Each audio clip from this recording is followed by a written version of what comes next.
अस्सलामुअलैकुम दोस्तों, आज की इस वीडियो में मैं आपको एक ऐसा वाक़या सुनाने वाला हूं जिसने दुनिया को हिला कर रख दिया। ये कहानी है ऑस्ट्रेलियन लड़की एलिज़ाबेथ की, जो कि 24 साल तक गुमशुदा रही और फिर 24 साल के बाद ऐसी जगह से मिली जिसके बारे में सुनकर हर कोई हैरान और परेशान हो जाता है और क्या सोचने पर मजबूर होता है। इस सवाल का जवाब आपको इस वीडियो के एंड में बताया जाएगा। नाजरीन, ये कहानी है एलिज़ाबेथ की। इस कहानी ने पूरी दुनिया में दहशत फैला दी।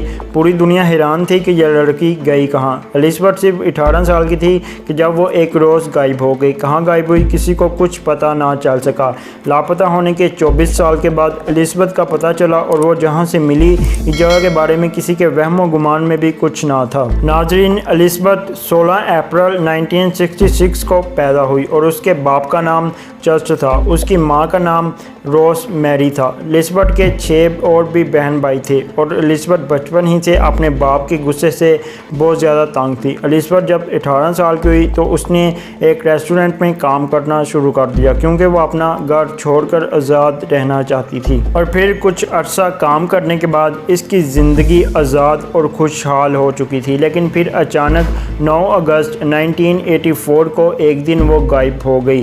किसी को मालूम ना हो सका कि आखिर वो कहाँ गई है। कुछ मुकामी लोगों के साथ मिलकर एलिज़ाबेथ के घर वालों ने उसको ढूंढना शुरू कर दिया, लेकिन चंद दिन की कोशिशों के बाद जब उसका कुछ पता ना चल सका तो उसके वालिदैन ने मिसिंग रिपोर्ट पुलिस स्टेशन में दर्ज करवा दी। इब्तदाई तौर पर पुलिस ने अगवा के बाद रेप और कत्ल की डायरेक्शन में सोचना शुरू कर दिया और इस मामले में इस केस पर तहकीकात का आगाज़ कर दिया। अभी चंद ही रोज़ गुजरे थे कि एलिज़ाबेथ के घर पर एक लेटर आया जिसमें यह दावा किया गया था कि मैं एलिज़ाबेथ हूँ और मैं अपने एक दोस्त के साथ ज़िंदगी गुजार रही हूँ और मैं बहुत ज़्यादा खुश हूँ, चुनाचा मुझे ढूंढने की कोशिश ना की जाए। पुलिस ने जब तहकीकात की तो मालूम हुआ कि यह हैंड राइटिंग एलिज़ाबेथ की ही है। इससे ये साबित हुआ कि यह खत एलिज़ाबेथ ने ही लिखा था। इसके बाद एलिज़ाबेथ के बाप ने यह खत पुलिस के हवाले कर दिया और घर के वालों के बयानात की मद्देनज़र रखते हुए पुलिस इस नतीजे पर पहुंची कि एलिज़ाबेथ अपनी मर्ज़ी के साथ ये घर छोड़ दिया है। चुनाचा चंद दिनों के बाद इस केस को हमेशा हमेशा के लिए बंद कर दिया गया। नाजरीन, यहाँ पर आता है इस कहानी में ट्विस्ट। ये बात किसी के इल्म में भी नहीं थी कि एलिज़ाबेथ कहाँ है, उसके साथ क्या कुछ हो रहा है। एलिज़ाबेथ अपने ही घर के बेसमेंट में कैद थी, जिसमें बेसमेंट में दाखिल होने के 8 दरवाजे थे। 8 दरवाजे की चाबी एलिज़ाबेथ के बाप के पास मौजूद थी। एलिज़ाबेथ अपने ही घर के बेसमेंट में कैद रही।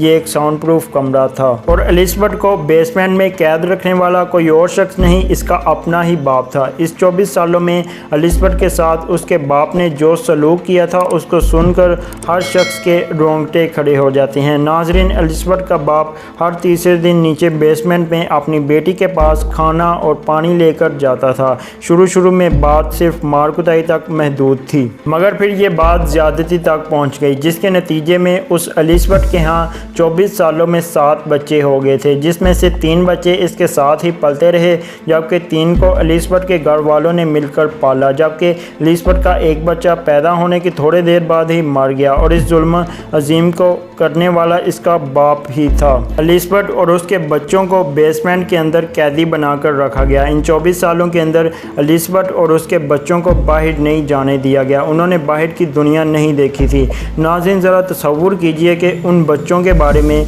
जो इस दुनिया में मौजूद थे लेकिन उस बेसमेंट में कैद थे, जिन्हों को बाहर की दुनिया का कुछ पता ना था। इनकी सारी की सारी दुनिया वो बेसमेंट थी। और फिर एलिज़ाबेथ के बाप का बांडा इस तरह फूटा कि एक दिन बेसमेंट में मौजूद एलिज़ाबेथ और उसके 3 बच्चों में से इसकी एक की बेटी की तबीयत ख़राब हो गई और वो बेहोश होकर ज़मीन पर गिर गई। और फिर किसी न किसी तरह एलिज़ाबेथ ने अपने बाप और उस बेटी के बाप को मनवा लिया कि वो इसे हस्पताल लेकर जाएगा। हस्पताल में जब उस लड़की को ले जाया गया, उसका वहाँ पर चेकअप किया गया तो डॉक्टर ने चेकअप के दौरान की खबर एलिज़ाबेथ के बाप तक पहुँचाई कि उस लड़की की किडनी ने छोटी सी उम्र में ही काम करना छोड़ दिया है, उसकी जान अब खतरे में है। डॉक्टर ने पूछा कि उस लड़की का हकीकी बाप कौन है, तो एलिज़ाबेथ का बाप ये बात सुनकर घबरा गया और उसने बहाना बनाया कि उसको ये लड़की सड़क से मिली है। डॉक्टर को एलिज़ाबेथ के बाप की बातों को सुनकर इस पर शक होने लगा। इसी वजह से डॉक्टर ने पुलिस को कॉल कर दी और पुलिस ने अपना काम करके एलिज़ाबेथ के बाप को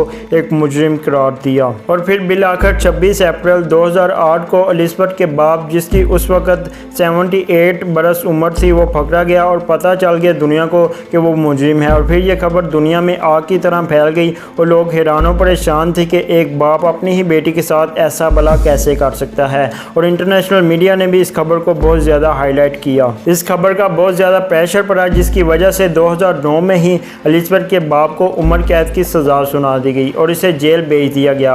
और फिर एलिज़ाबेथ का मेंटली हेल्थ के हवाले से इलाज करवाया गया। जी तो नाज़रीन, इस वीडियो के इब्तिदा में मैंने आपको एक सवाल दिया था और मैंने आपको कहा था कि इस सवाल का जवाब आपको इस वीडियो के एंड में दिया जाएगा। सवाल कुछ यूँ था कि इस वाक़े को सुनने के बाद लोग हैरान परेशान तो होते ही हैं, लेकिन इसके बारे में क्या सोचते हैं और आपको क्या सोचना और करना चाहिए। नाज़रीन, आपको अपने ही घर पर नज़र रखना होगी और अपने मोहल्ले में मौजूद लोगों पर भी नज़र रखना होगी कि आपके मोहल्ले में किसी की बेटी की इज़्ज़त महफूज है या नहीं। जी तो नाज़रीन, आज की इस वीडियो में इतना ही। अगर आपको ये वीडियो पसंद आई है तो आप नीचे रेड बटन पर क्लिक करके हमारे चैनल का हिस्सा बन सकते हैं और मज़ीद इस तरह की वीडियो हासिल कर सकते हैं। आज की इस वीडियो में इतना ही। नई वीडियो आने तक अपना बहुत सारा ख्याल रखिएगा और मुझे अपनी दुआओं में याद रखिएगा। अल्लाह हाफिज़।